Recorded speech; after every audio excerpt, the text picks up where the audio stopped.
Bukod sa on-court action sa FIBA, inaabangan na rin ng Pinoy basketball fans ang kauna-unahang digital human ng bansa na si Pearl na gagamitin sa World Cup. Para sa detalye live na magbabalita mula sa Mall of Asia Arena, si Ian Suyo. Ian, para saan itong si Pearl?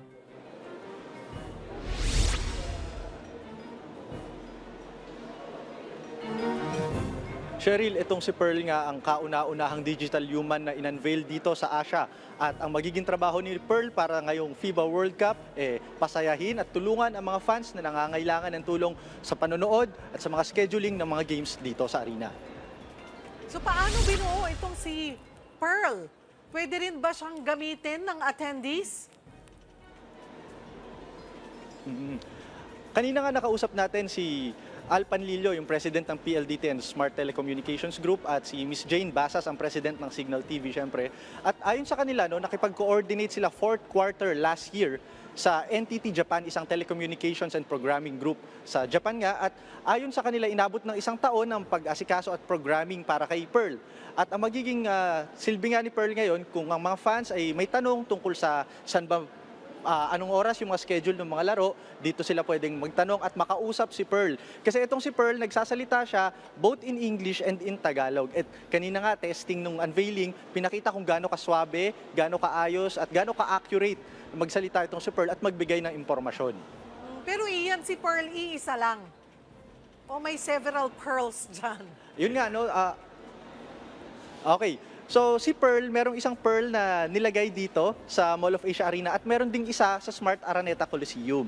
So ang magiging trabaho niya nga ay para tulungan yung mga fans at yung mga turista rin, highlight natin na meron din daw mga recommendations itong si Pearl kung saan masarap kumain, kung ano yung magandang tourist spot na pwedeng puntahan ng mga fans habang hindi pa nagsisimula yung mga laro sa arena. Ano-ano na ang mga pangyayari dyan sa ilang oras nga bago magsimula ang pagbubukas? So ngayon, Cheryl, yung mga staff at mga organizers ng Samahang Basketball ng Pilipinas at ng FIBA ay inaayos na, polishing na, final moves na lang sa pagdadala ng mga kahon, ng mga gamit para sa court. At sa ngayon, nakita natin kanina sa loob, merong mga nagte-training ng team para mula sa Mexico at Montenegro. Kasi sila yung first game mamaya dito sa Mall of Asia Arena. Magsisimula ang bakbakan nila bandang 4:45 p.m. At ngayon, meron ding fan zone na itinayo ang mga organizers para naman sa mga fans na maagang darating at manonood. Sa ngayon din, meron ding mga fan shops na tinatawag, Dito makakabili sila ng mga souvenir na gusto nila, syempre mula sa Team Pilipinas at sa iba pang mga koponan. Ay, yan na ba si Pearl yung nasa likod mo? Pwede bang pa-demo ng kaunti kung ano yung mga pwede talagang sagutin ni Pearl? Okay, sige. So, ngayon ipapakita natin, nasa likuran ko si Pearl. Susubukan natin siyang kausapin. So, let's talk in Filipino.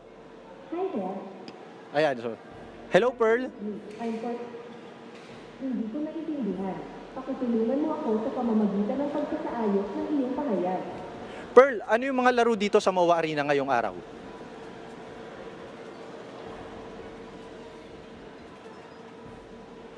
Pearl, ano yung mga laro dito sa MOA Arena? Ayan. Pasensya na. Hindi ko maunawaan. Maari mo bang tulog hindi ko naiintindihan? Pakitulungan mo ako sa pamamagitan. Pasensya na. Hindi ko maunawaan. Maari mo bang tulungan ako sa pamamagitan? Ayan. Sa ngayon, medyo sinasabi niya pasensya na, pero dahil nga tinanong natin yung schedule ng games, finlash niya yung schedule ng games ngayong araw. So, sari-sari yan, magmumula yan sa first game ng Angola versus Italy, pati yung mga laro sa Japan at yung laro din sa Indonesia, ngayong araw, naka-flash na rin sa screen. Alright, okay. So at least dyan, di ba, hindi na malilito yung mga kababayan natin na manunood. Makikita nila yung mga schedules and other information na kakailanganin nila. Maraming salamat, Ian Suyo. Sariwang balita ba ang hanap mo? Simple lang. I-click mo na ang subscribe button at ang notification bell para lagi kang updated sa mga balitang dapat mong malaman.